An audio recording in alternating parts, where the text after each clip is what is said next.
नमस्कार दोस्तों, आज है 12 अगस्त 2020 और मैं स्वागत करता हूं आपका युवा एंड डेली करंट अफेयर्स में। आज की करंट अफेयर्स की पीडीएफ का लिंक हमने डिस्क्रिप्शन में दिया हुआ है, आप वहां से डाउनलोड कर सकते हैं।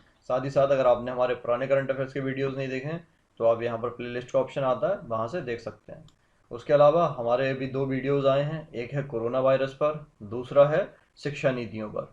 तो आप वो दोनों वीडियोज़ ज़रूर देखिए क्योंकि उन दोनों से एग्ज़ाम्स में क्वेश्चन ज़रूर आएंगे, तो इसलिए उनको स्किप बिल्कुल ना करें, उनको पूरा का पूरा ज़रूर देखें। चलिए शुरू करते हैं अपना आज का करंट अफेयर, जिसका पहला क्वेश्चन है। हाल ही में श्रीलंका के नए प्रधानमंत्री महिंद्रा राजपक्षे ने चौथी बार प्रधानमंत्री पद की शपथ ली है। इसके पहले महिंद्रा राजपक्षे कब से कब तक श्रीलंका के राष्ट्रपति भी रह चुके हैं, ये आपको बताना है। और इसका जो सही उत्तर है वो है ऑप्शन डी, वर्ष 2005 से 2015 तक। चलिए बढ़ते हैं दूसरे प्रश्न की ओर। निम्न कथनों पर विचार कीजिए। पहला है, 9 अगस्त को जापान के द्वारा नागासाकी पर अमेरिका के द्वारा गिराए गए परमाणु बम की 75वीं वर्षगांठ मनाई गई। दूसरा है, अमेरिका के द्वारा 9 अगस्त 1945 को B-29 बम वर्षक विमान के द्वारा परमाणु बम जापान के नागासाकी शहर पर गिराया गया था। तीसरा है, 4.5 टन वजन वाले परमाणु बम फैटमैन में यूरेनियम 238 भरा था। आपको बताना है कि इन सब में से कौन से कथन सही है। ऑप्शन देख लेते हैं।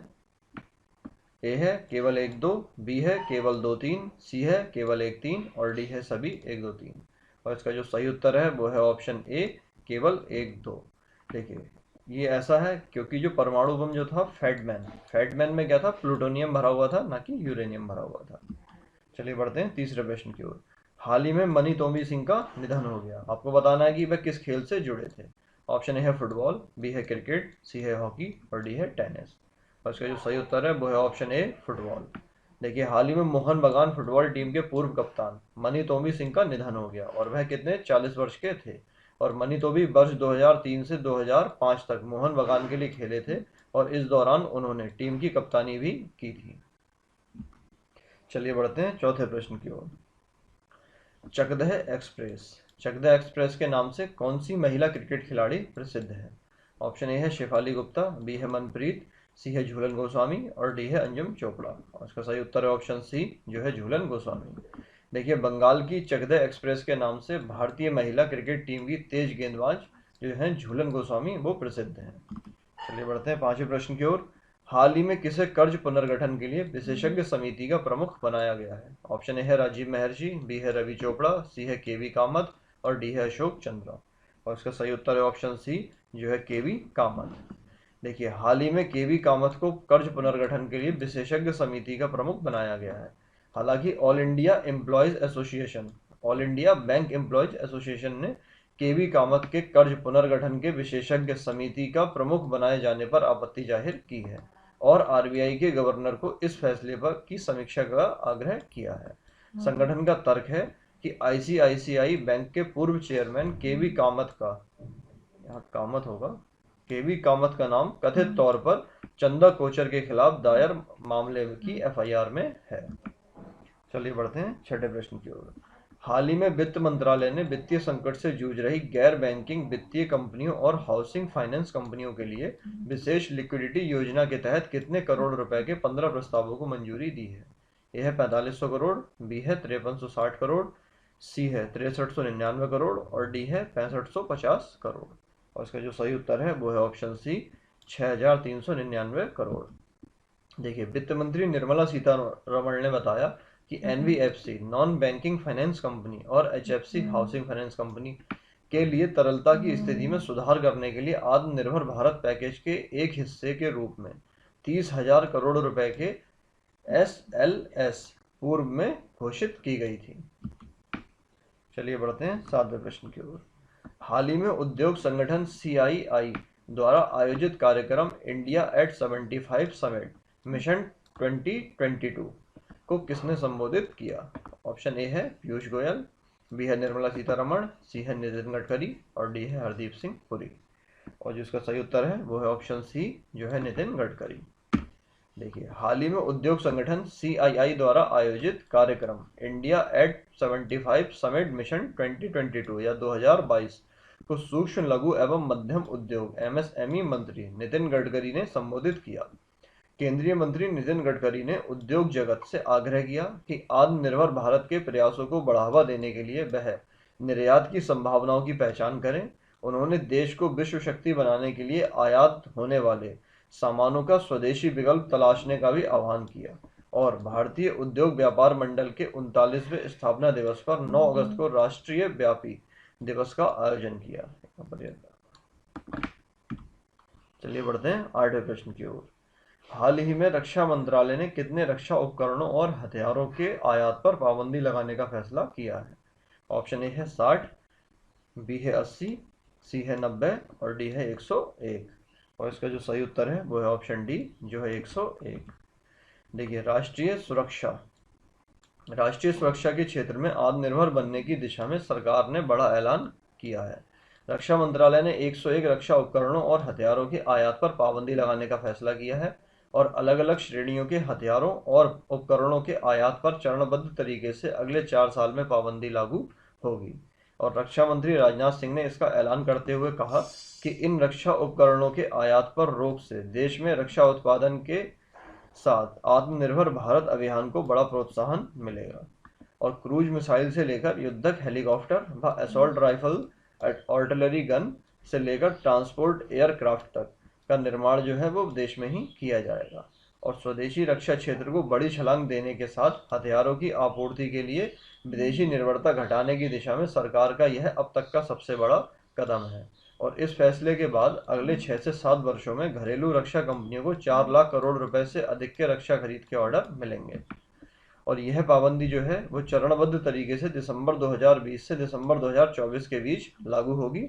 और राजनाथ सिंह ने कहा कि लॉकडाउन के दौरान 12 मई को प्रधानमंत्री के आत्मनिर्भर भारत अभियान की घोषणा के अनुरूप रक्षा मंत्रालय ने यह कदम उठाया है।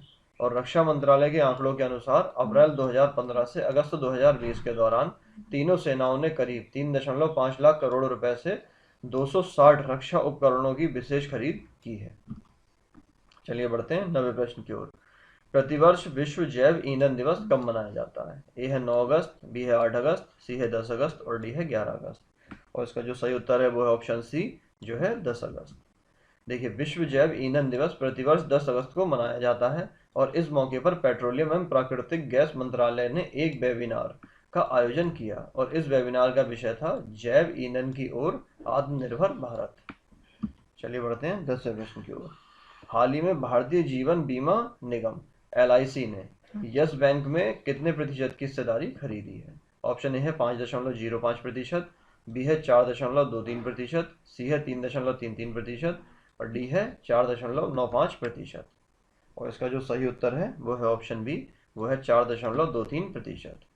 देखिए, हाल ही में देश की सबसे बड़ी बीमा कंपनी भारतीय जीवन बीमा निगम LIC ने यस बैंक में निवेश किया है और यस बैंक की ओर से बाजार को दी गई जानकारी के अनुसार LIC ने यस बैंक में हिस्सेदारी बढ़ाई है, जिसके बाद उसकी हिस्सेदारी 0.75% से बढ़कर 4.98% हो गई है।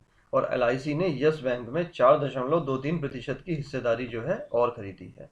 देखिए, 4.23% की हिस्सेदारी खरीदने के साथ अब LIC की जो हिस्सेदारी है वो 0.75 से बढ़कर हो गई है 4.98%। चलिए बढ़ते हैं 11वें प्रश्न की ओर, जो है 8 अगस्त को कौन से देश में पर्यावरणीय आपातकालीन स्थिति को घोषणा की गई है? ऑप्शन ए है मालदीव, बी है मलावी, सी है इंडोनेशिया और डी है मॉरिशस। और इसका सही उत्तर है ऑप्शन डी, जो है मॉरिशस।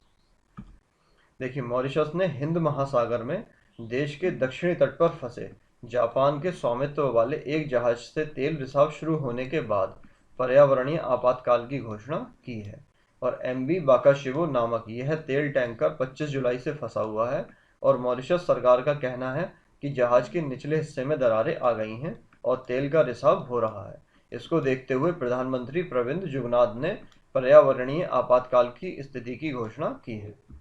चलिए बढ़ते हैं 12वें प्रश्न की ओर। हाल ही में प्रधानमंत्री नरेंद्र मोदी ने पोर्ट ब्लेयर को किस शहर से जोड़ने वाली सबमरीन ऑप्टिकल फाइबर केबल का उद्घाटन किया है? ऑप्शन ए है तिरुवनंतपुरम, बी है चेन्नई, सी है विशाखापट्टनम और डी है तंजावुर। और इसका सही उत्तर है ऑप्शन बी, जो है चेन्नई।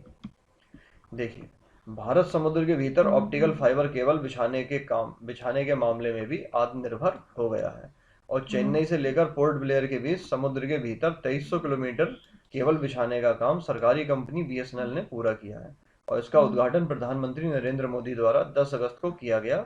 इसके साथ ही अंडमान निकोबार और इसके आसपास के द्वीप वाले इलाकों में भी सभी प्रकार की टेलीकॉम सेवा जो है वो सुगम और तेज हो जाएंगी।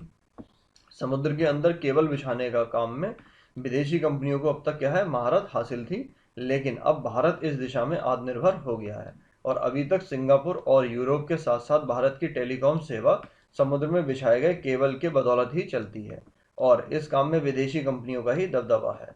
इससे पहले बीएसएनएल ने विदेशी कंपनियों की मदद से भारत और श्रीलंका के बीच केबल बिछाने का काम किया था, जिसकी लंबाई काफ़ी छोटी थी।